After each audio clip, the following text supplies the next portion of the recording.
आप बैन करवा दो। हम लोग भी यही चाहते हैं कि बीफ मीट एक्सपोर्ट होना बंद हो जाए, जो कि इंडिया में सबसे ज़्यादा हो रहा है। अदर मुस्लिम कंट्रीज़ में जाते हैं, ब्राज़ील, अमेरिका, चाइना, हर जगह जाते हैं बीफ, उसको हम भी चाहते हैं कि बिल्कुल रुक जाए और हिंदुस्तान में इंसान के बदले जानवर ही रहे। तो आप लोग क्या सोचते हो इस बारे में, कमेंट में ज़रूर बताना। गौ हत्या आज तक बंद नहीं हो सकी, गंगा जमुना आज तक नहीं बच सकी। संतों का अपमान तब से होता आ रहा है, आज भी हो रहा है। कोई भी उठा के गाली लिख देता है, देवी देवताओं का अपमान करता है, हमारे देवी देवताओं पर थूक देता है। क्या है, हम किसी के तीर्थ का अपमान नहीं करते, हमारे सरेआम अपमान होता है। और हम कहते हैं हम कौन है, बोले सनातनी। हमारे घर में तो मंदिर है साहब, हमें क्या मतलब पड़ रहा है दुनिया से। डूब मरो, तुम सच्चे सनातनी नहीं। तुम्हारे जीते जी अगर तुम्हारे देवता का कोई अपमान कर दे, तुम्हें हिंदू और सनातनी कहलाने का अधिकार नहीं है। संजय है और प्रोफेशन से मैं इंजीनियर हूँ। मेरा सवाल एक है, ये अपना हिंदुस्तान में जो है, पहले हिंदुज़म आया, बाद में बुद्धिज़्म आया, बाद में जैनिज़्म आया और लास्ट में जाके सिखिज़्म आया। ये सब में कभी भी ऐसा झगड़ा लफड़ा बिपड़ा कुछ भी नहीं हुआ। इधर से जितना भी आया, जैसे जूइश है, बाद में क्रिश्चियंस है, बाद में इस्लाम है, ये तीनों में 1400 साल होने के बाद भी अभी तक क्यों लड़ाई झगड़े हैं? पहला सवाल ये है। दूसरा सवाल, आप जो टेररिस्ट का जो भी कुछ डेफिनेशन दिए वो तो ठीक है, जान दे दो, मगर टेररिस्ट लोग इस्लाम को बदनाम करते। कुछ भी हो, आप उसके अगेंस्ट ये जो काम कर रहे हैं ये बहुत अच्छा है। दूसरी बात, ये अभी जो इराक में वो अच्छा काम नहीं किए। कोई भी हो, मुसलमान हो, हिंदू हो, रिलीजियस प्लेसेस को ऐसा नहीं करना चाहिए। जरा बराबर से सवाल। भाई साहब ने 2 सवाल पूछा है। पहला सवाल पूछा है कि हिंदुस्तान में पहले हिंदू धर्म आया, हिंदुइज्म आया, फिर बुद्धिज़्म आया, फिर जैनिज़्म आया, फिर सिखिज़्म आया। लफड़ा झगड़ा नहीं हुआ, लेकिन ये जुडाइज़म, क्रिश्चियनिटी, इस्लाम में हमेशा झगड़ा है। क्यों? आप शायद अपने मज़हब के बारे में नहीं जानते। आपने महाभारत पढ़ी?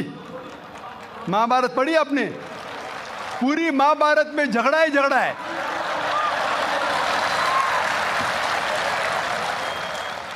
बाकी मज़हब के ने अपने आपस में।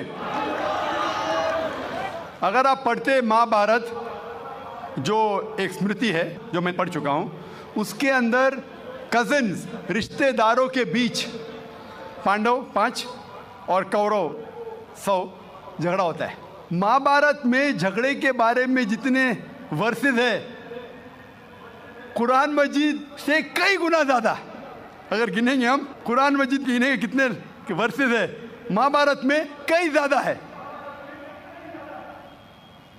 और जब आप भगवत गीता पढ़ते हैं, भगवत गीता महाभारत का एक हिस्सा है। 18 चैप्टर्स है। भीष्म पर्व के चैप्टर नंबर 25 to 42 को कहते हैं भगवत गीता।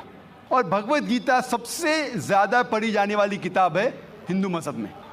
और यहाँ ये भगवत गीता श्री कृष्ण राय दे रहे, सलाह दे रहे, सजेशन दे रहे, एडवाइस दे रहे अर्जुन को। जब आप पढ़ते Bhagavad Gita chapter number 1 verse number 45-46, Arjun जंग के मैदान में अपने हथियार को ज़मीन पे रखता है और कहता है श्री कृष्ण से, मैं जंग के मैदान में निहत्था मरना पसंद करूंगा बनिस्बत अपने रिश्तेदारों से लड़ूं। ये कहता है, आपने पढ़ी होंगी। उसके फौरन बाद चैप्टर नंबर 2 वर्स नंबर 2 और 3 में श्री कृष्ण कहते हैं अर्जुन से, अर्जुन तुम इतने बुज़दिल कब से बन गए? तुम नपुंसक कब से बन गए? How have these impurities come in your heart? How have you become impotent? वो कहते हैं कि क्षत्रिय का धर्म है लड़ना। फिर वर्स नंबर 31, 32, 33 में कहते हैं, वो क्षत्रिय खुशनसीब है जिसे लड़ने का मौका मिलता है। अगर आप लड़ेंगे तो आप स्वर्ग में जाएंगे, लड़ेंगे नहीं तो स्वर्ग में नहीं जाएंगे। कौन कहता है? श्री कृष्ण एडवाइस देते हैं अर्जुन को। अगर मैं कहूँगा कि आपके श्री कृष्ण कहते हैं कि रिश्तेदारों का कत्ल करो, ये शैतानी हरकत है। अगर मैं कहूँगा कि आपके हिंदू मजहब की किताब में सिखाया जाता है कि रिश्तेदारों का कत्ल करो, ये शैतानी हरकत है। वो हिंदू मुझसे कहता है लेकिन ये जंग है हक और बातिल के दरमियान। मैं बोला कुरान मजीद में भी वही लिखा है, हक और बातिल के दरमियान। मैं जानता हूं हिंदू मजहब में ये नहीं लिखा है कि रिश्तेदार कत्ल करो, लेकिन हक के लिए लड़ना भी पड़े, नो प्रॉब्लम। चाहे वो आपके रिश्तेदार हो, चाहे वो आपके वालिदैन हो, नो प्रॉब्लम। तो ये श्री कृष्ण कहते अर्जुन से। और जो क्रिटिक्स ऑफ इस्लाम उछालते मोहम्मद सल्लल्लाहु अलैहि वसल्लम की हदीस को, सही बुखारी की जिल्द नंबर 4 हदीस नंबर 46 किताब जिहाद में अल्लाह के रसूल कहते कि जो भी मुजाहिद जिहाद के लिए जाता है, अगर उसका कत्ल होता है तो वो जन्नत पे जाता है, अगर वो जिंदा वापस लौटता है तो उसे इस दुनिया का माल मिलता है। अक्सर क्रिटिक्स इंक्लूडिंग अरुण शूरी इस हदीस को उछालकर कहते कैसा मजहब है, लड़ने को कहता है, मर जाते लड़ाई में तो जन्नत मिलती है, वरना इस दुनिया की दौलत। अगर आप भगवत गीता पढ़ेंगे चैप्टर नंबर 2 वर्स नंबर 37 उसमें श्री कृष्ण कहते हैं अर्जुन से, अर्जुन उठो और लड़ो। अगर आप मर जाएंगे, कत्ल हो जाएगा, आप जाएंगे स्वर्ग में, अगर जिंदा वापस लौटेंगे तो दुनिया की दौलत मिलेंगी। हू बहू जो सही बुखारी में मोहम्मद सल्लल्लाहु अलैहि वसल्लम ने कहा वही कहते श्री कृष्ण अर्जुन से। मुझे लगता है कि अरुण शूरी ने भगवत गीता पढ़ी नहीं, अगर पढ़ी होती तो इस्लाम के खिलाफ नहीं लिखते। तो आपको सही जानने के लिए दोनों किताबों का मुताला करना पड़ेगा। आप कह रहे हिंदुइज्म आया, बुद्धिज्म आया, अशोका क्या किया, लाखों लोगों को मारा, आप बोलते कत्ल हुआ ही नहीं। आप शायद भूल गए, आपने हिंदुस्तान की तारीख पढ़ी ही नहीं।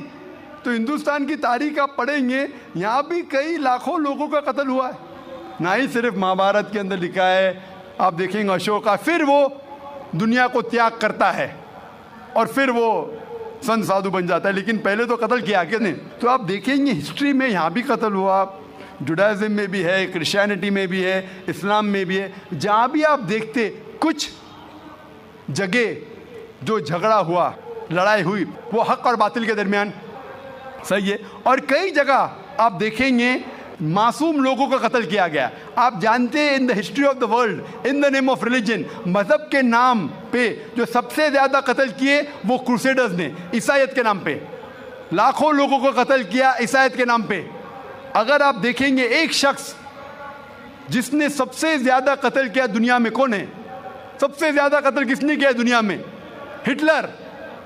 हिटलर जूस का कत्ल किया, 6 मिलियन, कितने 60 लाख लोगों का कत्ल किया।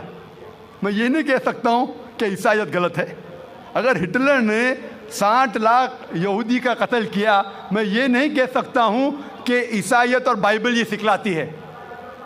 मैं बाइबल पढ़ा हूँ, क्योंकि हिटलर ने 60 लाख यहूद का कत्ल किया, हम ईसाईयत को दोष नहीं दे सकते। लेकिन मैं जानता हूँ कि ईसाईयत के नाम पे जो होली वॉर कहा जाता है, क्रूसेडर्स ने हज़ारों लोग को अपने सिर्फ मज़हब को कन्वर्ट करने के लिए लाखों लोग का कत्ल किया। तो आप देखेंगे कई तारीख है, हिंदुस्तान में है, हिंदुस्तान के बाहर भी है, हिंदुइज्म में भी है, बुद्धिज़्म में भी है, आप देखेंगे क्रिश्चियनिटी में भी है, इस्लाम में भी है। लेकिन जब टकराव होता है हक और बातिल का, तो हक के लिए बातिल के खिलाफ हमें लड़ना ज़रूरी है। तो ये आपकी गलतफहमी है।